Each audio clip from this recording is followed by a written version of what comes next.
Good morning, dear students, and welcome back to our English text class. Today we'll take Unit 1, which is of laughter. The chapter is about the conjurer's revenge. It is on page number 11. Now, children, do you know what is a conjurer? A conjurer is a magician.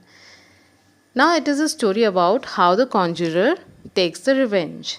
Now, children, have you ever been to a magic show? Have you ever seen a magician performing tricks on the stage? How was your experience?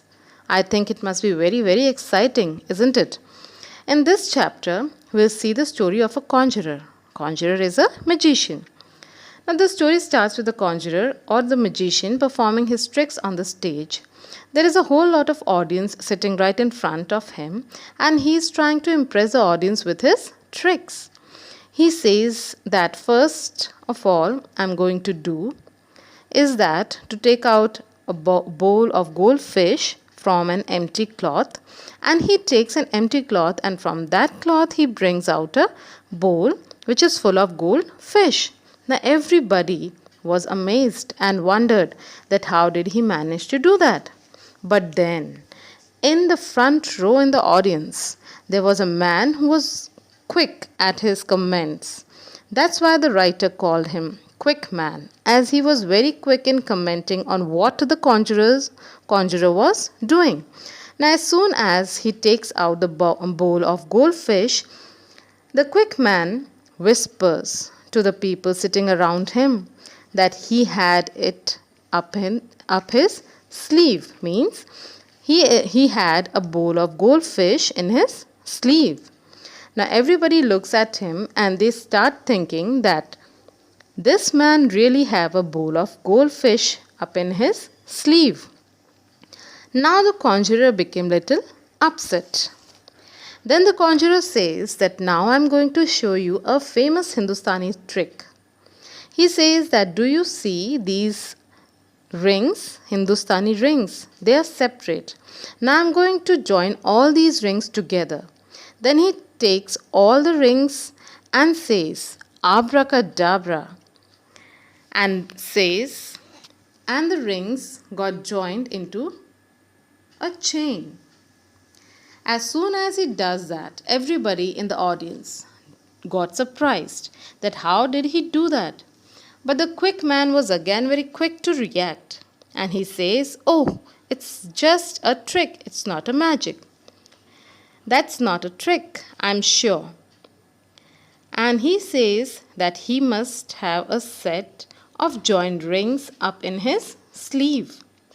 Now the conjurer was very worried about his reputation, because his reputation starts sinking as the audience start believing what the quick man was saying. Then he continued and turned to the audience. Then he says, "Sir, will you give me your hat, please?" He gives his hat, and then he takes out 17 eggs from the hat. And the audience began to think, and they were surprised and said, he is wonderful.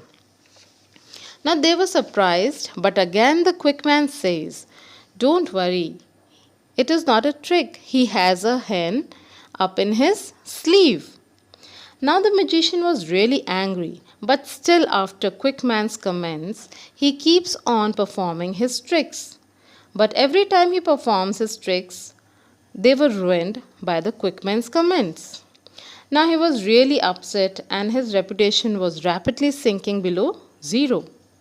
As the quick man was keep on saying, the quick man says he has rings, hens, fish, pack of cards, loaf of bread, a cradle, a parrot, a rocking chair, etc. up in his sleeve.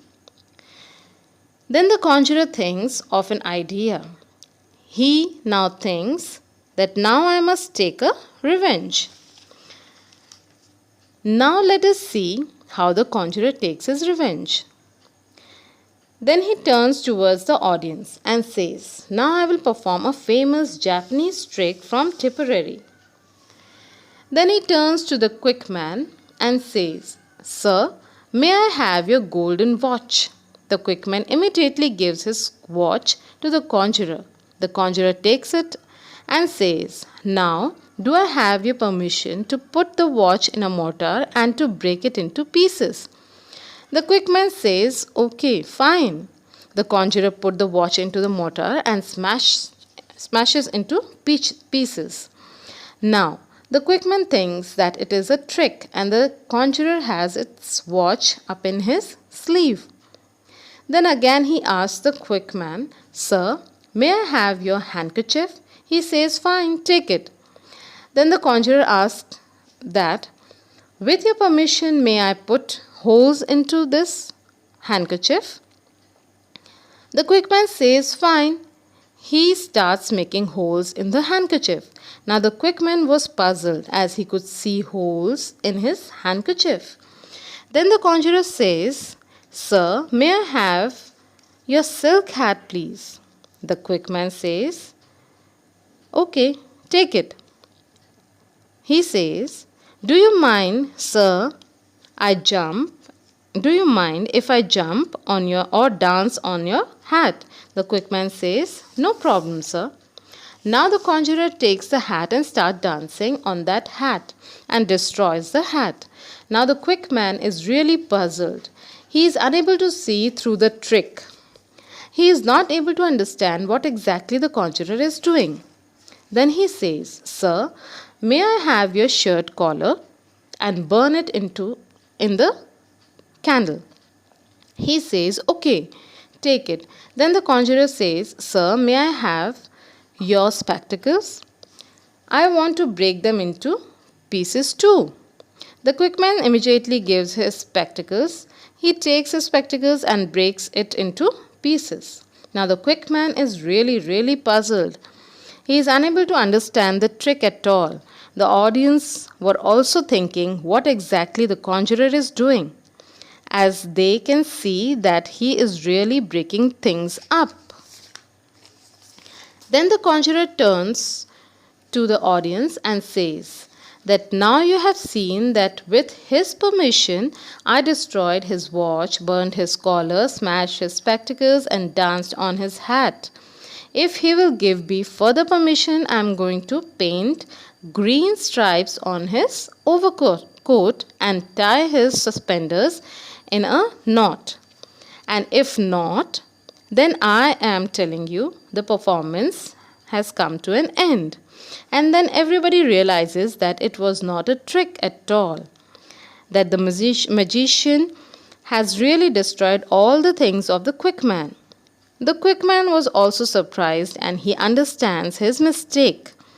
Then at the end, people starts clapping and they said that after all, there are certain tricks that are not up the conjurer's sleeve. Now children, this was the chapter about the conjurer's revenge. I hope you have understood this interesting story. Thank you. Have a nice day.